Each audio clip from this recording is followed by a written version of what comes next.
Do you just want to go right into it? Sharp plays right out of the top. Maybe we should just do a really short show. Just give me the sharp shit. I'll fade it. You want to?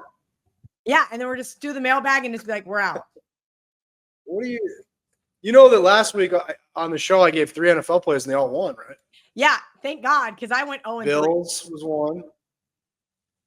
What'd you bet in the NFL? I had the Jags. That was the Bucks super. Won. Yeah, I know. I bet the Bills and Jags. I thought you said you went 0-3.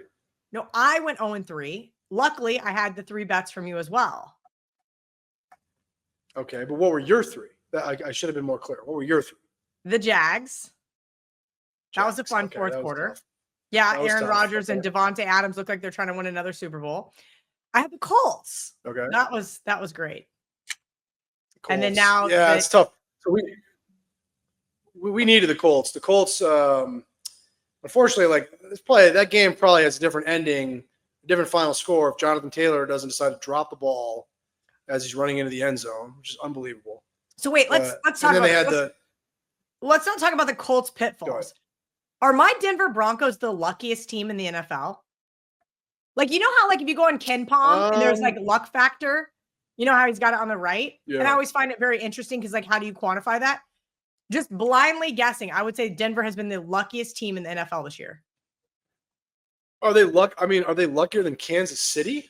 I don't know about that. I don't think Kansas City's lucky. Doesn't Kansas City have like a historical?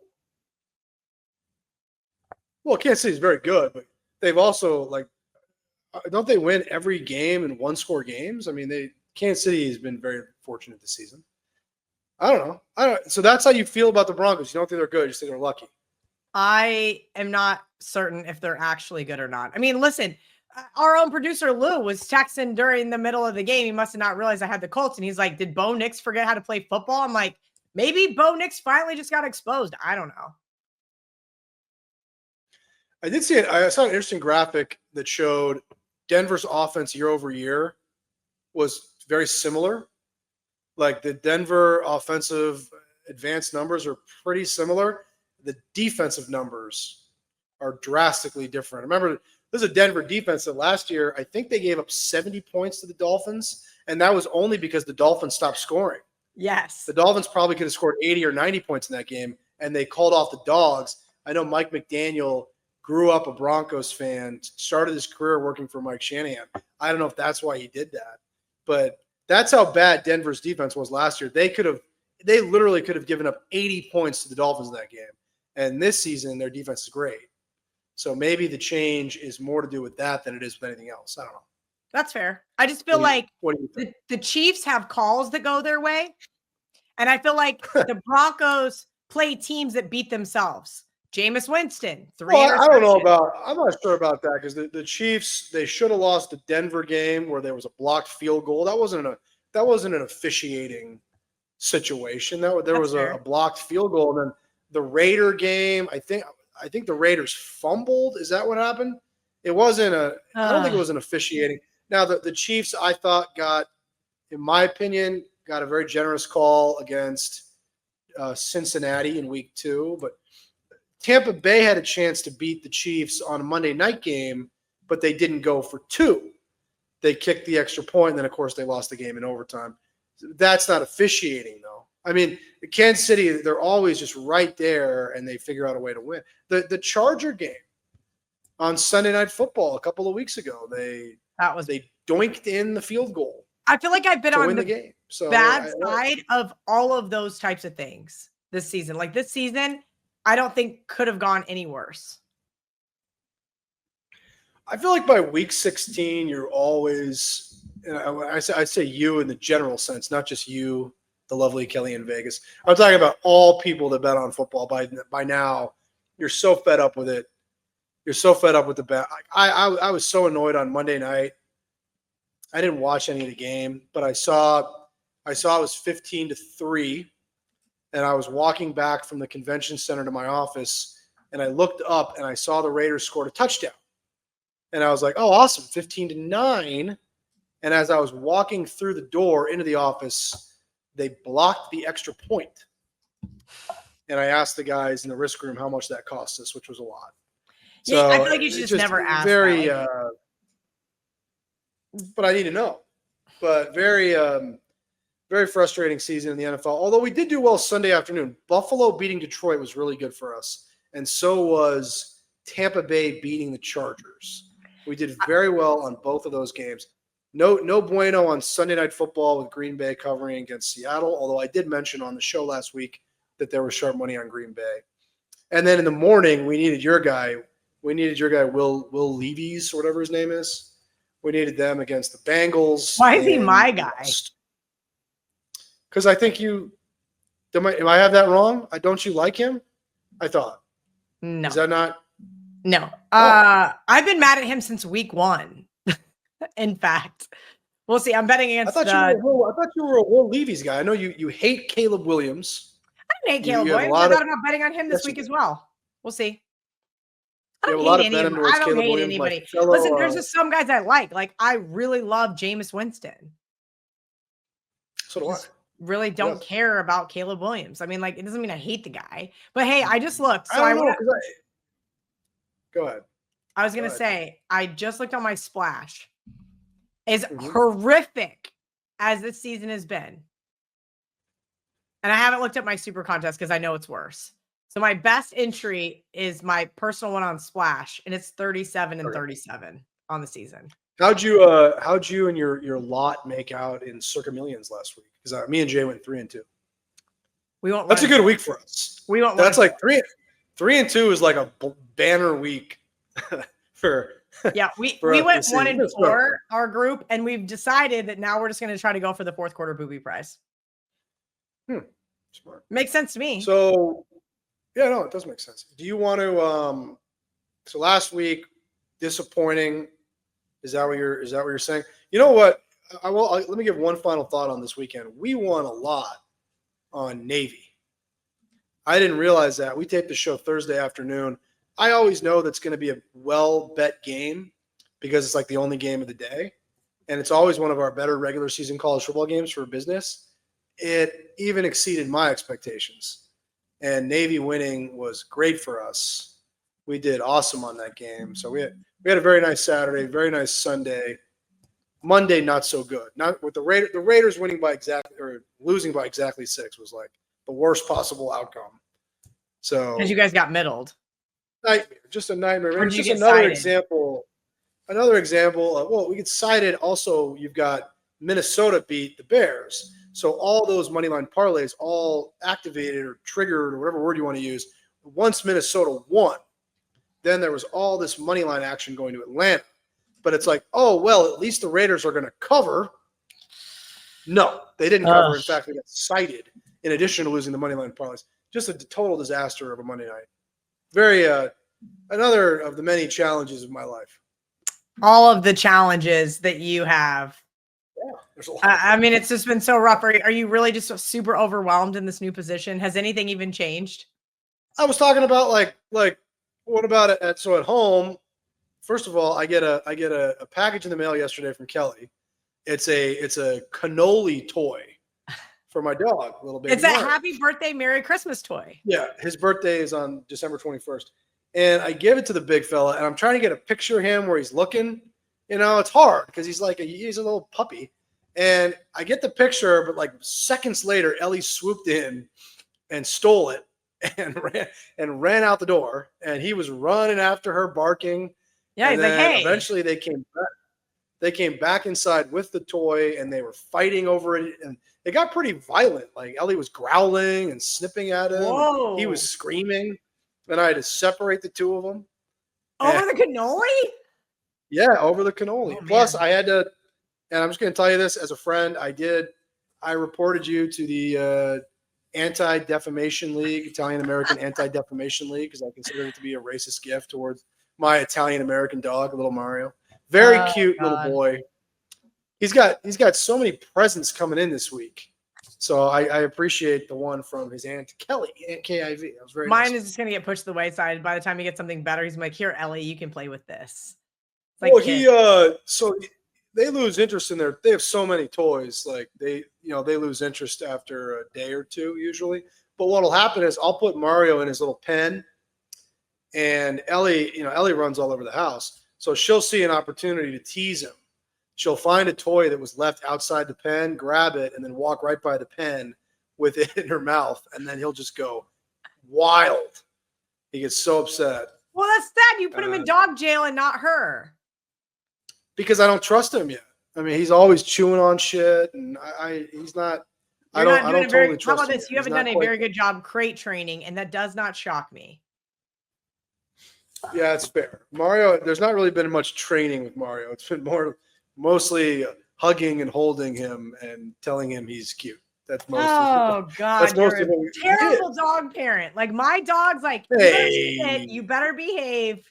I mean, like I demand excellence from my dog children. Shocker. Okay, what do we want to talk about? Last night was the LA. No, I don't want to talk about the LA Bowl. Congrats to UNLV. No matter what number you bet, they win. Yeah, we wrote a lot of money on that game. So unfortunately, I had to watch it when I got home from work, which I didn't want to do. Was Cal down to like their 9th string quarterback? What the hell was that guy? I don't know. The guy couldn't even throw a forward pass. I got tired of watching it. I was just like, this is just garbage football. I mean, like I said, congrats to UNLV. Listen, most of these bowl games are going to be unwatchable, and most of them are going to be especially unbettable. Mm-hmm. Let's go quickly through some sharp bowl plays I see outside of the playoff game. Now, one of them's already moved a ton. It's in the Gasparilla Bowl. Are you going to that? I am not, but I already bet Florida. So go ahead and tell me that sharp money came on Tulane. They bet Tulane at plus 14 though. So Kelly and I do talk about this every year on the show. These bowl sharp stuff, it's hard to follow because it moves so much because of the players going in and out of the portal. Tulane at plus 14. We saw some sharp money. We are down to 10.5. But I think Kelly's right. I remember they were laying 13 at the beginning. Right. And when it got up to 14, they took the 14. And then this one is, I think it's on Monday. Let me see here. Monday morning. Monday morning out here, the Myrtle Beach Bowl. They played over 55.5. Coastal Carolina against UTSA. The Myrtle Beach Bowl. That should be a good one. At 8:10 a.m. on a Monday morning. Who's out here in in charge Las of Vegas. this? Whose idea is this? So that game is being played at 11:10 in the morning in Myrtle Beach? Yeah, and it's going to be cold. So I'm going to be warm there this week. Yeah, it's going to be cold. No, it's going to suck.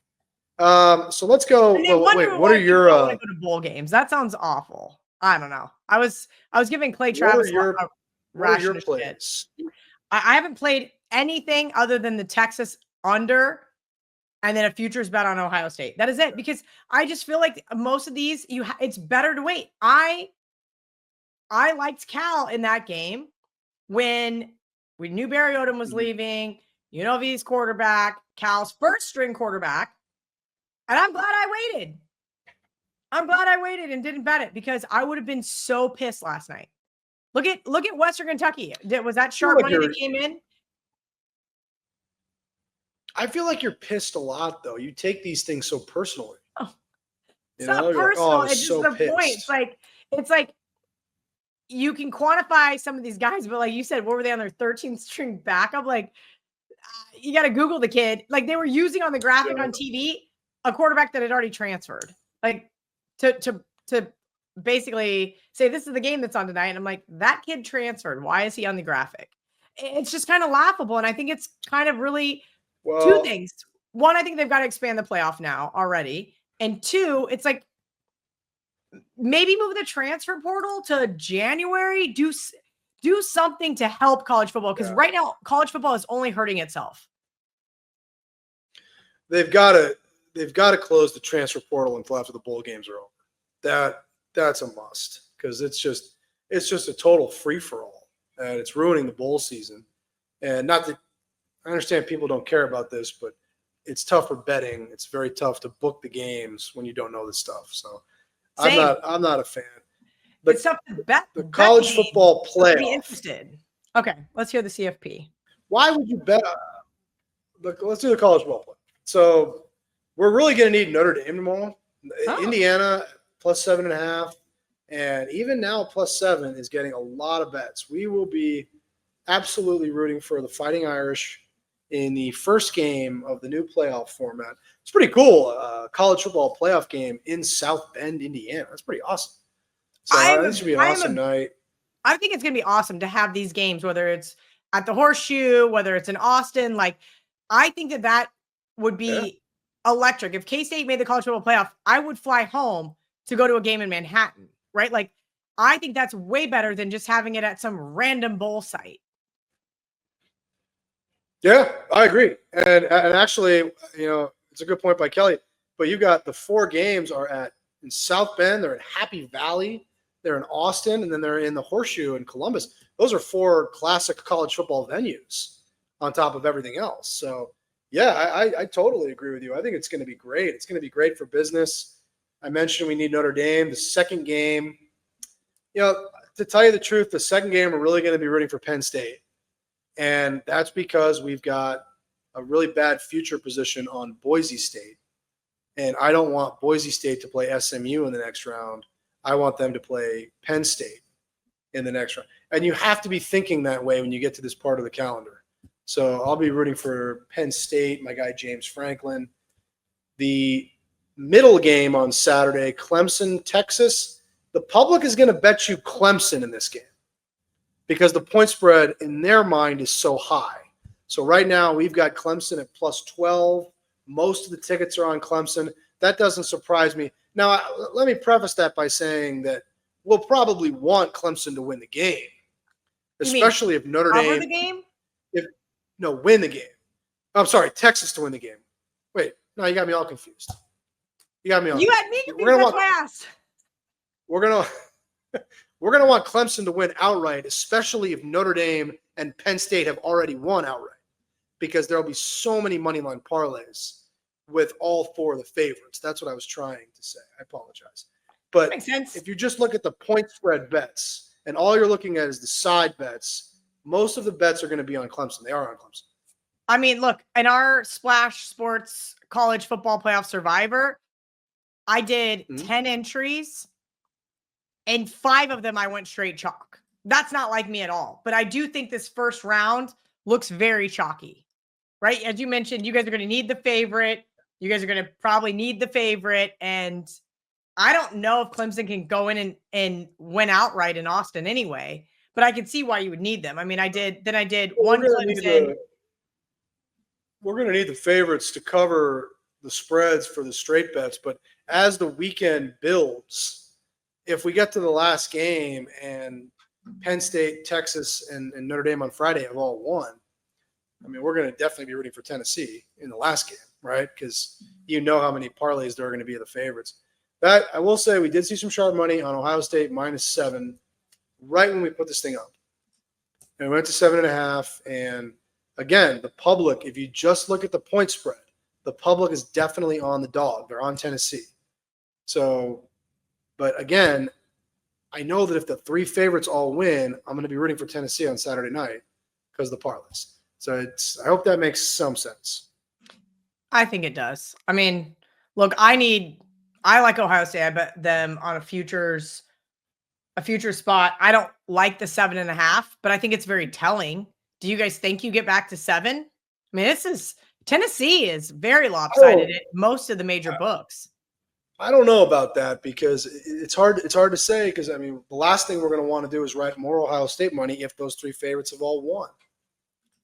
So I don't, you know what I mean? Like, let's say Notre Dame and Penn State win and Texas is winning. Why would we go to 7 on Ohio State when we're going to be needing to write some Tennessee bets at that point? That's fair. We'll see. A lot of it's going to depend on that. Then in the next week, I'm always looking ahead. We don't really want – actually, we do really well on Oregon and Ohio State in the futures book and Georgia. But we don't do well on Texas. And like I said, we don't do well on Boise State. So you don't want to think about that too much while you're booking these first-round games. But I am going to be rooting for Penn State on Saturday morning. All right. That makes sense. Anything on the total in the Texas game? That was the only thing I bet was under 51.5. I bet it when it first came out. And I thought, okay, this is where everybody's going to be jumping on board here. Yet it hasn't budged.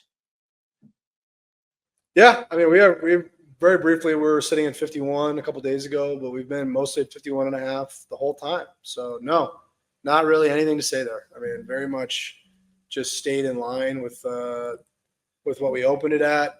Really not a lot of movement on any of the totals as I flip through all these games. So it's mostly just money on the side, money line parlays, stuff like that, as opposed to the totals have pretty much been flat since we opened them. All right. I mean, here or there, half a point, but not a lot. All right. Well, we still have $10,000 overlay in our college football playoff survivor, and you have 25 and a half hours or so left to sign up. So make sure you guys do that. Guaranteed $50,000 in payouts. I'm going to tinker with mine a little bit more. Remind me that one, Kelly. That's $100 to get in, and you've got to pick 3 quarterfinals or 3 first-round games, 2 quarterfinals, a semi in the title game.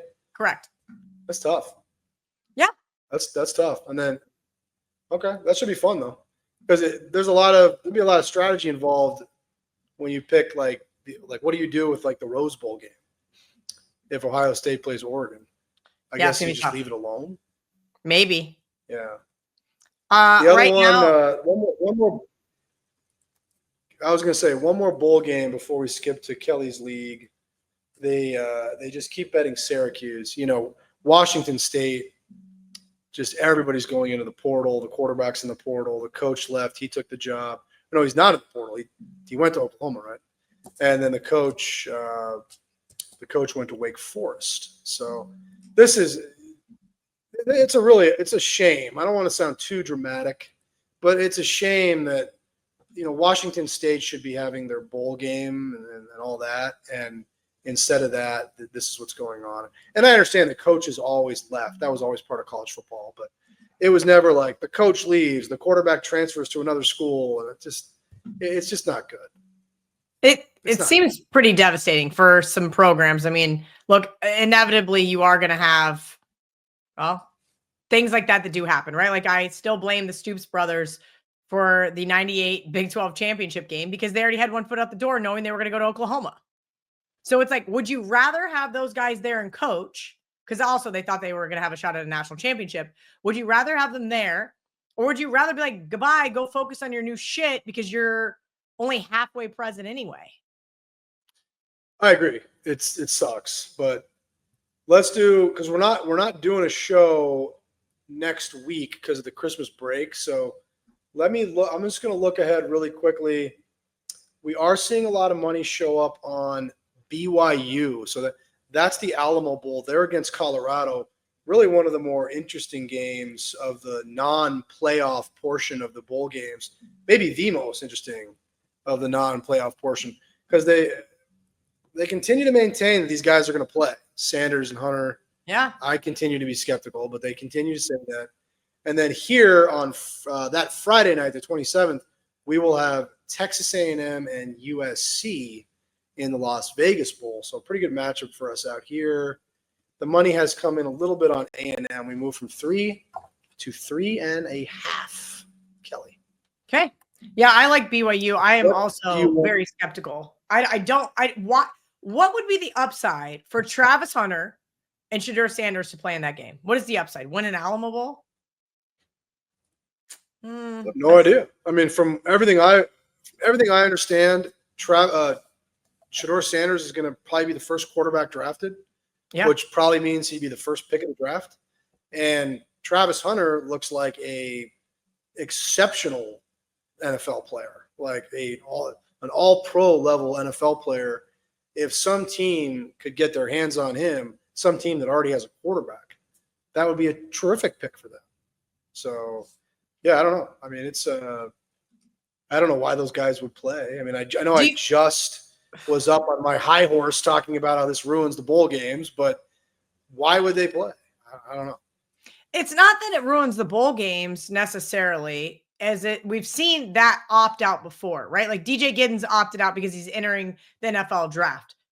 Either you have one or two things. One, you get massive amounts of insurance on yourself in case you do get hurt. 2, maybe there's something else they feel like they need to showcase to help their draft stock, even though I don't think that's the case. Well, I think that is the case with some players, but certainly not those two.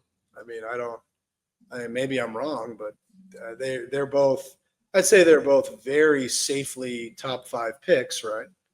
I mean, I don't know what they can really stand to gain, but what about the National Football League? What are you doing there? Are you still watching the NFL? Is it still part of your life?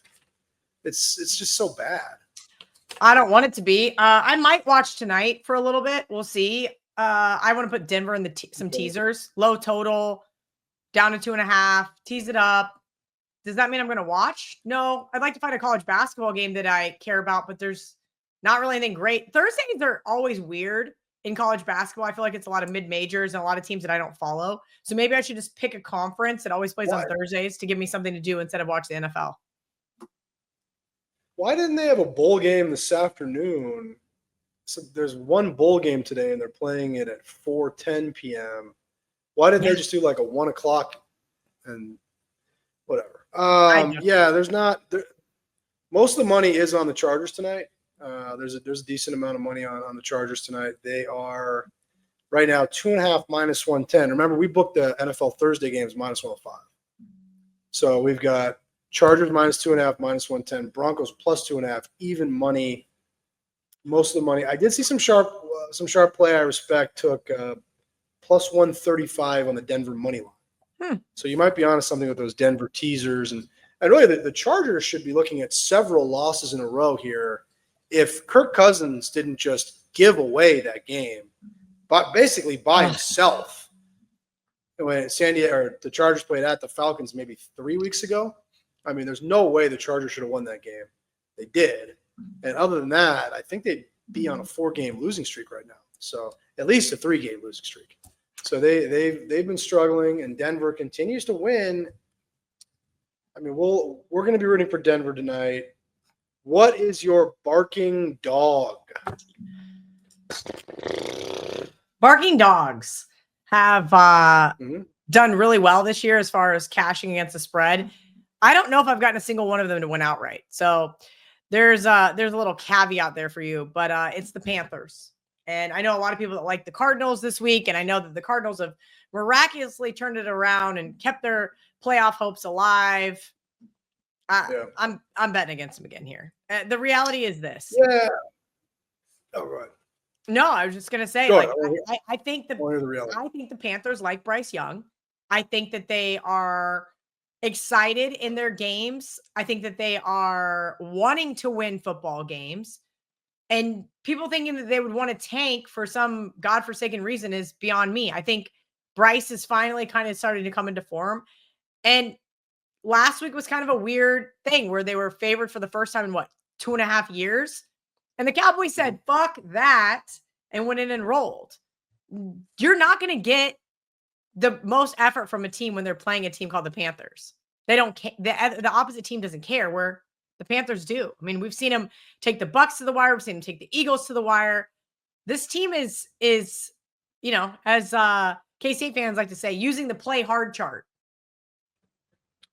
Well, I think that Bryce Young kind of made me look bad last week. Remember my Murray's musing was that I think Bryce Young is going to be good. And he really struggled in that game. I like Bryce Young. I really do. I really want him to be good. Did not play well against Dallas. I have not seen much here in this game. We will be rooting for Arizona. Is there any way Arizona can get back in the playoff race or the division race? Yeah, I read about it earlier. They have to do, but I don't think this game actually matters. Oh, really? How is that possible? There's only 3 games left. Maybe it does. Okay. Well, look, we're going to be rooting. Obviously, the book is going to need Carolina as far as the game itself is concerned, but we would like to see Arizona get back into the division mix because we don't really do well on Seattle or the Rams. So that's what about your best bet? Your best bet. Yeah, as I bitched about him the entire opening of the show, I'm going to take the Colts. Betting against Mason Rudolph. I don't think there's any significant drop-off or uptick from him and Will Levis. I know Tennessee's defense has kept them in a lot of games, but the bottom line is they've lost 15 of their last 18. This team is not any good offensively, right? Like, we can blame Will Levis all we want, but a change at quarterback in week 16 isn't going to get them a win in the division on the road. Colts last weekend, again, I'm not going to relive all that. We already went through that, but look, Jonathan Taylor has to be kicking himself. I mean, Jonathan Taylor is not usually one of those guys that tries to showboat like that and cost his team a win. And I think he's probably taken that pretty hard. I mean, he got not only from Colts bettors, Colts fans, fantasy people, like, he was getting obliterated in sports media as well. If you were a multi-million-dollar athlete, would you care about what some dork who had a fantasy football team said about you on Twitter? I don't know. Probably not. But they do. They comment and they respond. K-State's basketball team was commenting about how some gambler wrote him and told him to break. He hopes he breaks his leg. Like, what? What an asshole. Yeah, of course. Serious? You can't say that. Yeah, but you can't assume that it's a K-State fan. Like, there's nothing about his profile that we found says that he is. And also, that's not an excuse for your piss poor performance. Well, the Colts, so there has been sharp money on the Colts here. The Colts moved up from 3.5 to -4. They are at home against Kelly's Titans. Well, they're not really your Titans anymore now. They benched the quarterback, right? So they're just. I don't know where you even got this.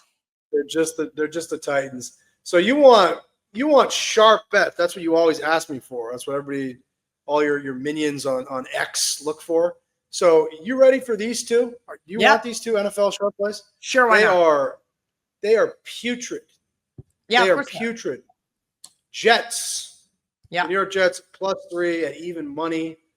And then go to Monday night. New Orleans +14.5. New Orleans apparently is going to play Spencer Rattler at quarterback. They couldn't just pick somebody out of the stands or maybe do like a charitable thing where they let some sick kid play quarterback for a week or something. They're going to go with Spencer Rattler. I'm just telling you what the people bet. Okay. I don't know. Spencer Rattler is ridiculous, and I think Kamara is out as well for New Orleans. Pretty sure about that. So that's what they bet. I mentioned the Colts. They keep nailing the under in the Browns-Bengals games. That total's come down quite a bit. I mean, that total's come down from 49.5 all the way because of bad weather, or it's got to be weather. Okay. And then I will say there was some sharp money on Sunday night refs. Is for some reason it's Bucks Cowboys. That's the Sunday night game, and they bet the over 47.5 in the Sunday night game. Can you get there? Can you get to the window? Our girl, Kelly in Vegas, can you get to the window with the Jets or the Saints? Can you do it? I think I could get to the windows with the Jets before the Bears, and the Bears were on my long list because the hard part is I have to pick 5 for the Westgate Super Contest, and I've got 2. So I probably will join you on the Jets. And unfortunately, you guys don't allow totals, so I might as well go ahead and throw those Saints in there as well. I know Brett used the Packers in our Circa contest as the fade of yourself. So hopefully that Saints pick comes through. Yourself? Well, because remember, we're trying to get the booby prize now. Does Brett play for the Packers?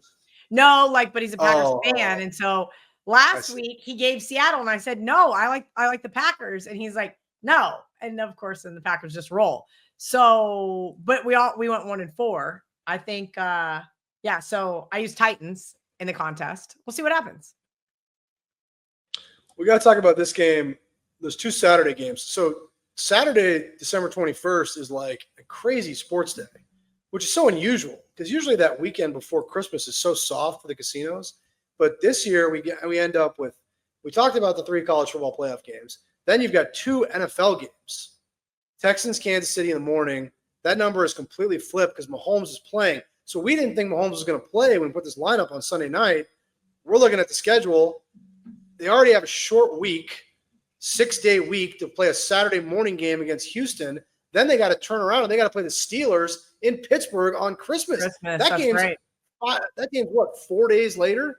So we really thought they were going to they were going to have Mahomes sit. Mahomes not sitting. Mahomes is playing. Kansas City is now a 3.5-point favorite. And then you got the late game, or the afternoon game, is Steelers and Ravens.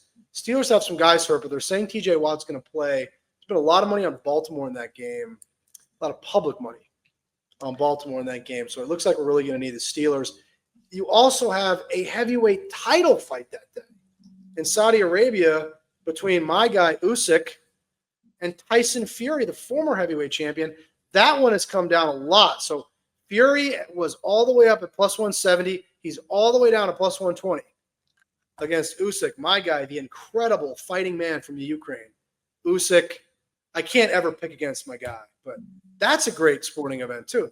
This Saturday is unbelievable, and it's really strange to see it in what's usually such a soft weekend for the casino. But this Saturday is big sports weekend, dude. You ready for it, kid? Yeah, I'm planning on doing nothing. I got to wrap some presents on Saturday. Other than that, got to do a couple of shows. Are you going to come back on Sundays, or are you just done forever? No, I was going to ask you if I could do the show Sunday because I looked at my calendar and I saw that Liverpool Football Club, the Reds, they play at 8:30 on Sunday morning. And the last time I was on the air live during a Liverpool match, we beat City 2-0. And I think I'd like to be on the show as Liverpool is playing live because I think it's a good mojo for the Reds in this title push. Okay. So I'm putting it in the script right now. So you better not bail. You better not have tech issues. There better not be. You guys, John Murray has. You make the script. Tech issues like you not sending me the link. Tech issues like that. Because you were in New York City with Ariel Epstein. It's the same that week. Kind of tech issue? Actually, she wasn't even there. I was at brunch with Aunt Helen with the person planning our Ireland trip, and I sent you the same link every single week. I thought you were like, "Oh, it's the same link." Anyhow, mailbag. Let's get into it because it's very important to answer everybody's questions. Did you see the one, the guy asking about my forehead? That was pretty funny. It was like, is that projection, sir? Are you mad that, do I have a big forehead? I might have a big forehead. I don't know. Maybe it's the way I had my hair done. Regardless. Okay. Normal ratio. I don't know. What's the ratio? Anyway. I was talking to a listener of ours yesterday. He asked me to talk with him. Very nice guy from Mississippi. And he said you were a little curt with him on Twitter. And I said, that's not good. Kelly, you're supposed to be the friendly one, and I'm the dickhead. You're nice. No, but I don't know what that means. I also don't know who it is. I just respond to people, and sometimes I'm a smart ass, sometimes I'm nice. And it's like when the guy tried to say that the really good girl college basketball player Juju could play in the NBA. And guys thought I was saying she wasn't better than Caitlin Clark because they only read the first sentence, not the second. And so my smart ass reply was, so do you think she can play in the NBA? Oh, great. When do you think she's going to be on an NBA team? So anyway, about the NBA comment, like those types of smart ass comments, but I try not to be very mean. Sometimes also it's hard to convey. Wait, there's people think that Juju is already better than Caitlin Clark. Wasn't she a freshman last season? Oh, yes, that's what they're saying. And then they're also saying that she could make an NBA are they saying roster. She would not make an NBA roster. Let's not be silly. But that's what I said. Are they saying it reminds me of like the jackasses being like, so John Murray, this is like 8 years ago. What would Alabama be favored over the Jacksonville Jaguars? And you're like 37.5, you dumb fuck. They would not be favored. They would not be favored. Oh, they'd be 37.5 point underdogs. Sorry, but you get my point. Like, I do get your point. It's so stupid. So stupid. But no, Juju Watkins could not play in the NBA. No offense to her, and she can't be better than Caitlin right now. I mean, maybe the day will come. I don't know. No one's talking about Aoka Lee from K-State, who just hung another 34 points last night. That you never hear sports media talk about her. I don't know. I'll be honest. I don't know who that is. It's fine. I'm sorry. It's better that way. It's better that way that you don't know who she is. Sports media. I saw her walking in the KU game with Ariel. So, obviously she and I are both short. I like look up at her and go, so we're going to win a national championship. And she was probably like, who the fuck is this drunk chick? Yeah, probably. Too many chuckle rum shots before the KU game. I can tell you that. I like chuckle rum. I missed I missed the Chuckle Rum segment. I hope that you guys do it again next year. I thought it was funny. It was good shtick. I like Chuckle Rum. I like Chuckle Rum. All right, great. All right, Generals_George on X says, college hoops wide open, question mark. Who is your 2025 version of UConn? Or is it UConn again? It can't be UConn again, can it? No. I don't think it's UConn. No way, right? No, I don't think so. They can't. So the team that looks to be, I mean, it's so early in the season, right? But it looks like clearly the best team is Auburn, no? I mean, they're so athletic, and like I watched a little bit of their game on Saturday or Sunday. They just destroyed Ohio State. They won by like 40 points. Yeah. Auburn looks really good to me. I like Bruce Pearl, and I think it's strange that SEC basketball is so good now. You know, just the SEC is clearly invested a lot in bringing in hot. It really is, because that was never the case, right? It used to be. Remember, they used to call the SEC tournament the Kentucky Invitational. Well, and it was just a walkover for them every year. But what I think is really interesting is like Florida, you know, played on a neutral versus North Carolina. Yesterday, Alabama went to North Dakota. They were down at half. I mean, like, they're really trying to kind of like up their basketball presence, right? Like, I do think the Big 12 is probably the most dominant top to bottom, but the SEC is definitely starting to, you know, make a carve out here. And I think it's going to be really interesting to see how it starts to progress. That was part of the reason why I looked at Florida. We'll see if Florida can beat, you know, #1 Tennessee once we get into SEC play. You mentioned Auburn. Kentucky's in the top 5. You know, Marquette, who's Alabama was in the Final Four last season. Yeah. Alabama was in the Final Four a year ago. So it's really a good college basketball. I think Kelly, I'd agree with Kelly. I'd give the edge to the Big 12 too, but not by much anymore. It's just interesting to see how good the SEC is getting. Yeah, I would agree. And don't forget about this school. Don't forget about this school, the Georgetown Hoyas. They won at Syracuse on Saturday. They crushed Creighton last night. The Hoyas are 9-2 in Ed Cooley's second year. That's pretty exciting. I'm very excited about it. All right, good. Next question. I'm happy for you. Toronto 647. What game do Kelly and John agree on is the best play this college playoff weekend? Best play this college. So you and I have to agree about it. I don't think that's gonna apparently. I want to bet Ohio State. I really, really do. But holding a futures ticket, I feel like, what am I going to do? Bet Ohio State money line and roll it over and not make any more money than I would have? I have a feeling, I think I said it on the show last week, and I think I asked our guys to clip it out so that everybody could make fun of me later, which is fine. I don't care. But I have a feeling that Texas is going to beat Clemson pretty badly. Okay. Texas is really good on defense. Yeah, but they're really bad on offense, and they let everybody hang around. Yeah. Nah, it's true. They do. That's a good point. It's because Kelly, you know what? Kelly might have talked me off of it, guys. They do. They saying they let people hang around is a perfect description of what they do. That's exactly what they do. Trust me. And I had money on them in the SEC championship game. They missed field goals through interceptions. I'm like, what in the fuck are these idiots doing? They should be up by at least 14. Yeah, I don't. That's kind of true, but Clemson is no Georgia. Correct. And this game is in Austin. But I do understand your point. I do think Ohio State looks to be the right side in the last game. Just based on the way the game's being bet, I would have to concur with our girl. Okay. All right. Microsoft Zune on X says, would the book make any adjustments if Manfred adds the golden at bat rule? I don't know what that is. Oh boy. So I think I have this right. I clicked out of the article and discussed, but I believe that the idea is they will, in this golden at bat rule, once a game, the manager could say he's hitting next. So once a game, the Yankees manager could say Aaron Judge is going up. Or once a game, the Dodgers manager could say Ohtani's going up. So wait, time out. I think that's how the you have your lineup that you have to submit.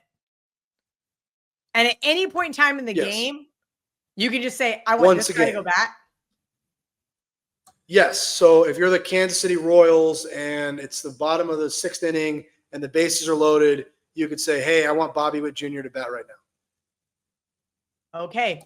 That seems kind of weird. That's how I understand. Okay. Now, I don't think it's going to get approved.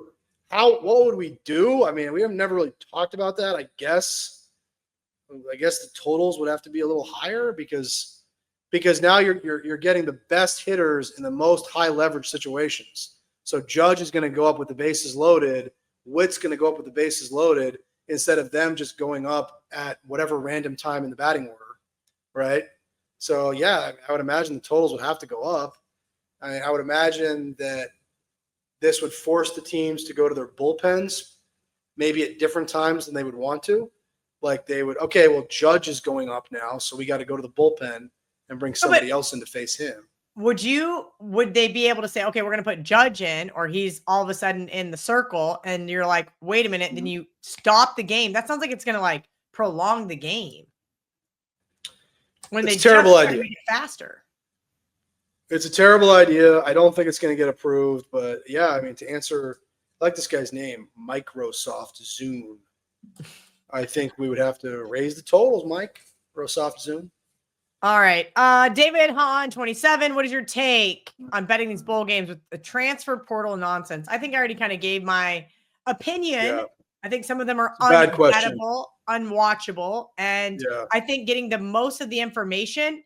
Look, like I said yesterday, UNLV didn't matter what number you got. JMU didn't matter what number you got. I think I'd rather have the most of the information, me personally. It's not a good question. It's a bad question, and I think we should screen the questions a little bit better. David Hahn is a bit of a rabble-rouser.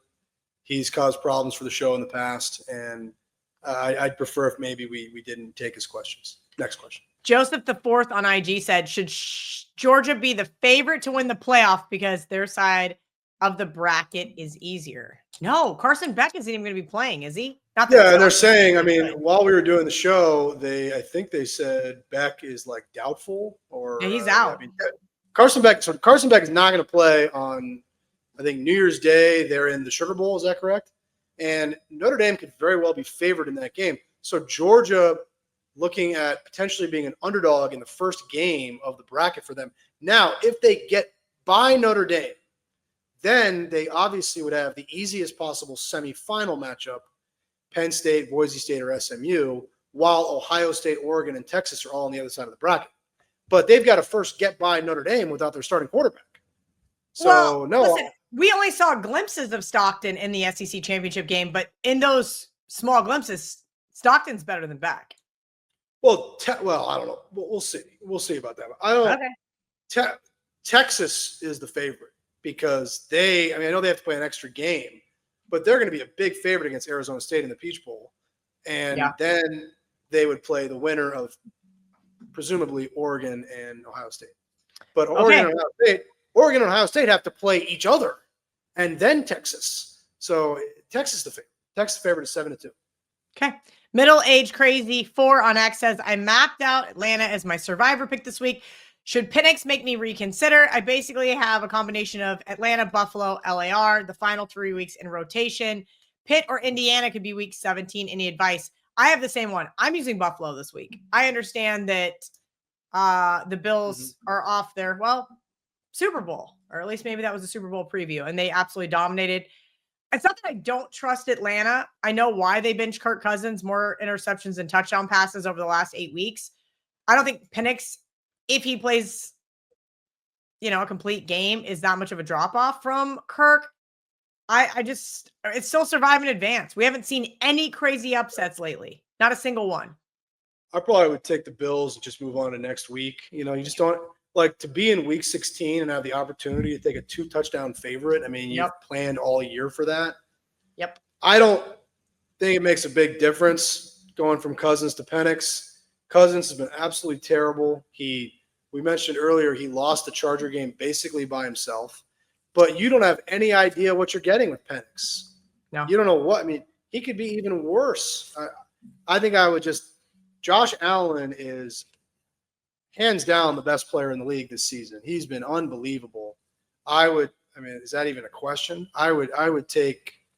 That's what I'm doing. Win.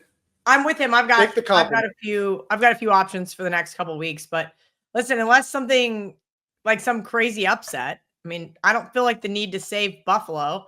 If Buffalo wins this week, do they start? Buffalo's at home against the Jets next week. Remember that Buffalo does host the Jets next week. So it's hard. I mean, at what point do you bet? Do you sit your starters though for the playoffs? Well, Buffalo could very well be sitting people in week 18 if they have no chance at the 1 seed.